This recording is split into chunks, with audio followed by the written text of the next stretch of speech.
नमस्कार मित्रांनो, मी अभिषेक आपलं माझ्या ब्रॉडकास्ट मध्ये स्वागत करतो.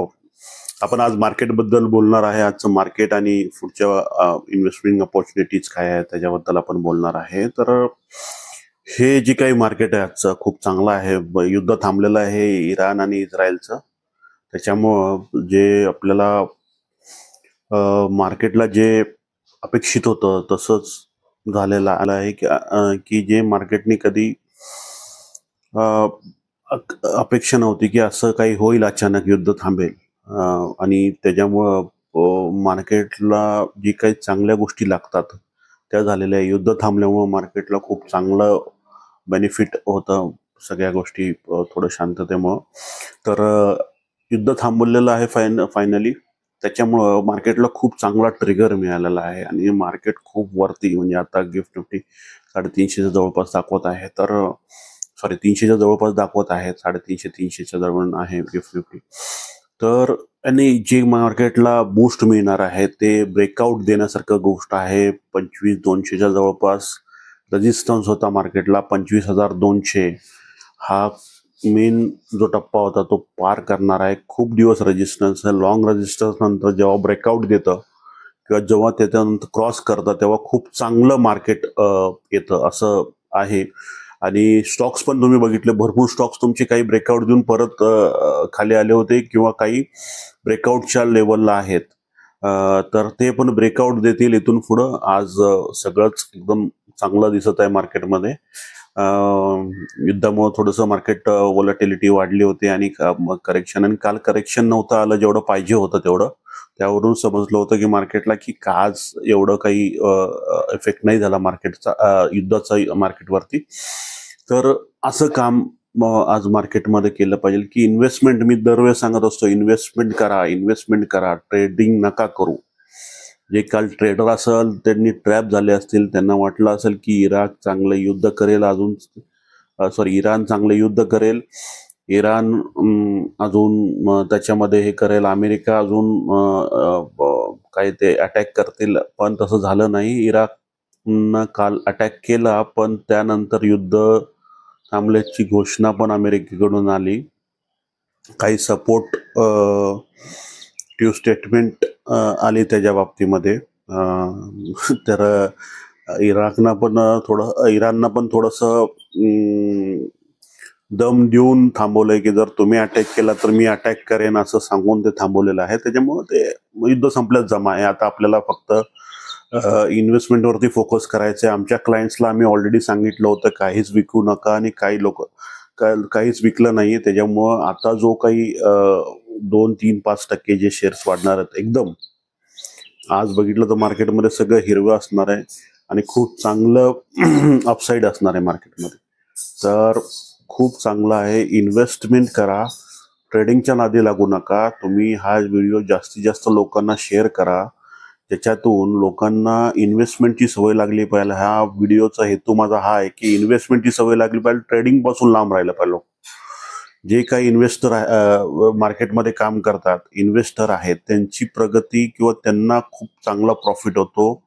मी भरपूर लोक बघितले असे, भरपूर, म्हणजे तुम्ही असे म्हणता की मी ह्या क्षेत्रामध्ये असल्यामुळं की मला खूप लोक भेटायला येतात ज्यांचा पोर्टफोलिओ झिरो झालेला असतो ट्रेडिंग करून. झिरो, अक्षरशः झिरो केलेला असतो, आणि छोटी मोठी अमाऊंट नसते, लाखोमध्ये करोडोमध्ये अमाऊंट आहे. आणि अशी परिस्थिती पण नाही त्यांची की ते इथून पुढं म्हणजे परत पोर्टफोलिओ बनवतील किंवा त्या आयुष्याची कमाई, काही काही रिटायर्ड जे काही ऑफिसर्स आहेत त्यांनी आयुष्याची कमाई ह्याच्यामध्ये घालवली आहे.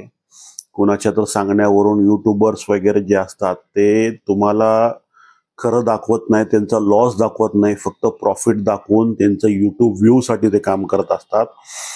तर इन्व्हेस्टिंग वरती फोकस करा, इन्व्हेस्टिंग वरती फोकस करा. हा व्हिडिओ मी त्यासाठीच आणलेला आहे, आपल्या सर्व मराठी प्रेक्षकांना किंवा मराठी लोकांना इन्व्हेस्टिंगची सवय लागली पाहिजे. आणि यातून तुम्हाला स्टॉक्स बद्दल माहिती देणार, रेकमेंडेशन नाहीये, रेकमेंडेशन मी देऊ शकत नाही युट्यूबवरती.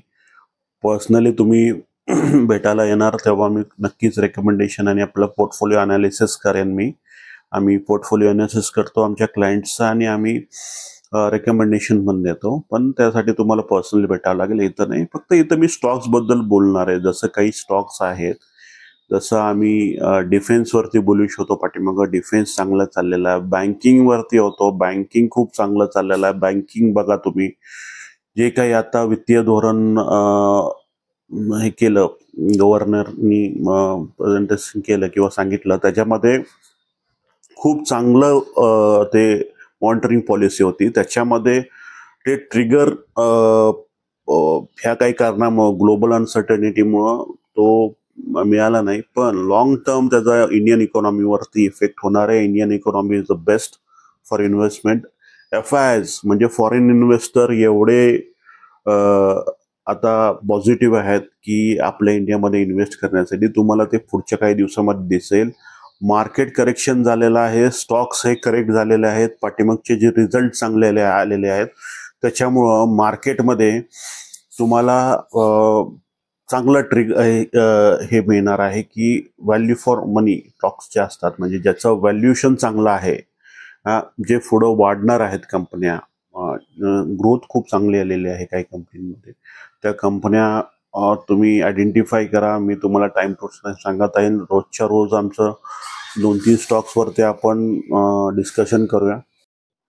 हां, न्यूजमध्ये येणारे स्टॉक्स आणि ज्यांची डिटेल्स आपण डिस्कस करू. पी रेशो काय आहे, ROC किती आहे, ROA किती आहे, बँकमध्ये असला तर जो मॅन फॅक्टर बघावा लागतो, NPA किती आहे, आणि ह्या सगळ्या गोष्टी आपल्याला डिस्कस करायच्या आहेत. आणि यातून तुम्हाला जे काही बेस्ट स्टॉक्स वाटतात तुम्ही ते चॉईस करू शकता आणि ते तुम्ही घेऊ शकता. माझं रेकमेंडेशन नाही आहे कुठल्याही स्टॉकवरती. माझं डिस्क्लेमर हे दरवेळेस असेल तुम्हाला की रेकमेंडेशन नाही आहे कुठल्या स्टॉकवरती ॲज पर सेबी ते देणं बरोबर नाही आहे. कॉलवरती कुणाच्या रिस्कनुसार किती वर्ष तुम्ही इन्व्हेस्ट करणार आहे त्यानुसार तुम्हाला ते स्टॉक्स घ्यायचे असतात. त्यामुळं ते पर्सन टू पर्सन किती तुम्ही इन्व्हेस्ट करताय. आता आम्ही पाठिंच्या काळामध्ये जे काही इन्व्हेस्ट करायला लावलं कस्टमर्सला, ते आम्ही टप्प्याटप्प्यात करायला सांगितलं की एक साथ नाही. जेव्हा मार्केट करेक्शन आलं तेव्हा थोडं इन्व्हेस्ट करा असं करून त्यांचं इन्व्हेस्टमेंट केलं. आता ब्रेकआउट नंतर बाकीचे इन्व्हेस्टमेंट होणार आहे त्यांचं, आणि खूप चांगलं एक पोर्टफोलिओ बनलेलं आहे या काळामध्ये, आणि खूप चांगलं हे झालेलं आहे. तर तुम्ही पण याच्यावरती काम करा थोडंसं, आणि चांगला पोर्टफोलिओ बनवा. हेच माझी याच्या माध्यमातून सांगणं आहे. आणि तुमचे जे काही डाऊट्स आहेत ते तुम्ही कमेंट्समध्ये विचारू शकता. आपण नक्की डिस्कस करू. तुमचे काही स्टॉक्स असतील त्याच्याबद्दल तुम्हाला विचारायचं असेल, कुठं तुम्ही अडकला आहे किंवा कुठं तुम्हाला वाटतंय की ते स्टॉक्स परफॉर्म नाही करत आहे किंवा काही परफॉर्म करतात आहे, ते प्रॉफिट बुक करावं का नाही, ते सगळे तुम्ही विचारू शकता. तुमच्या क्वेरी विचारा. मी वेळात वेळ काढून इव्हिनिंगमध्ये मला पॉसिबल झालं तर सेकंड ब्रॉडकास्ट करून, पॉडकास्ट करून, काय असतं हे करून तुम्हाला मी त्याचं नक्कीच त्याची उत्तरं देईन आणि आपल्याला चांगला पोर्टफोलिओ बनवण्यास खूप मदत होईल. आजसाठी इथंच थांबतो आणि आपण नक्की भेटूया उद्या सकाळी काही स्टॉक अनालिसिस घेऊन किंवा काही न्यूज स्टॉक्सचे रिलेटेड न्यूज जे असतील ते घेऊन. आपल्या मराठी माणसांनी किंवा अदर जे काही ऐकतात आहे सगळ्यांनी इन्व्हेस्टिंग शिका. स्टॉक मार्केट खूप चांगलं आहे. ऑन अन ॲव्हरेज जे बघता तुम्ही, सेबीचे रिपोर्ट्स वगैरे आहेत, ऑन अन ॲव्हरेज FD पेक्षा चांगलं परफॉर्म करतं तुम्हाला. आणि लॉंग टर्मसाठी जेव्हा तुम्ही येता तेव्हा खूप चांगले FDचे रेट आता डाऊन होतील. मॉनिटरिंग पॉलिसीमुळं बँक रेट कमी आलेले आहेत, त्यामुळं FDचे रेट ऑटोमॅटिकली डाऊन येतील. फ्युचरमध्ये FDसाठी एवढा स्कोप राहणार नाही. अनसर्टेनिटीमध्ये ठीक आहे, FD गोल्डचे रेट कमी आलेले आहेत. गेल्या 2 दिवसामध्ये जवळपास 5 ते 6 हजाराने गोल्डचे रेट कमी आलेले आहेत. तर हे तुम्ही बघा आणि याच्यानुसार तुम्ही डिसिजन घ्या की काय करायचं तुम्हाला. ओके, गोल्डमध्ये ठीक आहे, इन्व्हेस्टमेंट असावी डायव्हर्सिफिकेशनसाठी ठीक आहे, पण किती करावं याला पण एक लिमिट असतं. आणि तुम्हाला की इन्व्हेस्टमेंटसाठी गोल्डपेक्षा इक्विटी खूप चांगलं आहे. आणि यंग मुलं जे की आता 22-25 वर्षाचे आहेत, 30 वर्षाचे आहेत, त्या मुलांनी जर आता इन्व्हेस्टिंग केलं तर ते करोडपती बनवू शकतात. आणि करोडपती म्हणजे असे तसे नाही, म्हणजे 100 करोड पण अचीव करू शकतात जर त्यांचं सॅलरी तशी आहे आणि इन्व्हेस्टमेंट जर त्यांनी केली व्यवस्थित प्रॉपर, तर 100 करोड अचीव करू शकतात. आम्ही असे बघितले जे 5,000ने SIP चालू केले होते आमच्याकडं, आणि आता त्यांच्याकडं 3.5-4 करोडचा पोर्टफोलिओ आहे आणि खूप चांगलं बिल्ड केलंय त्यांनी. फोकसली काम करतात ते. मेन काम करणं, फोकस काम करणं महत्वाचं आहे. कारण का फोकस हा माणसाला चांगलं इन्व्हेस्टिंगची सवय लावतो. थोडंसं तुम्हाला कॉम्प्रोमाइज करायला लागतील तुमच्या काही गोष्टी. करायच्या सर्व गोष्टी, एन्जॉय करायचं आहे, सगळं लाईफ जगायचं आहे, पण त्याच्याबरोबर थोडी इन्व्हेस्टिंग थोडीशी जास्त करायची आहे. वायफट खर्च नाही करायचा, तर तुमचा पोर्टफोलिओ खूप चांगला बनू शकतो. बिझनेस पर्सन्स आहेत असे काही जे की बिझनेसचं अनसर्टनिटी असे वाटते त्यांना की पुढं चालेल नाही चालेल, एक पोर्टफोलिओ बनवून चालतात आणि एक चांगलं बनवतात. 5 करोडचा पोर्टफोलिओ बनवायचं मी माझ्या सगळ्या क्लायंट्सला सांगतो की 5 करोडचा तुम्ही बनवा आणि 5 करोडचा बनवून विसरून जावा त्या पोर्टफोलिओ. 12% जर दिलं तुम्हाला 60 लाख रुपये वर्षाला तुम्हाला त्यातून मिळतील, कमीत कमी 60 लाख रुपये.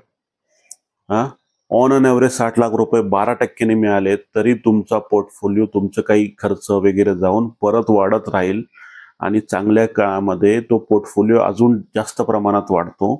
तर चांगले स्टॉक्स आहेत, काही काही म्हणजे कस्टमर जे सोडून दिलेले आहेत, म्हणजे अक्षरशः त्या स्टॉककडे बघत सुद्धा नाहीत.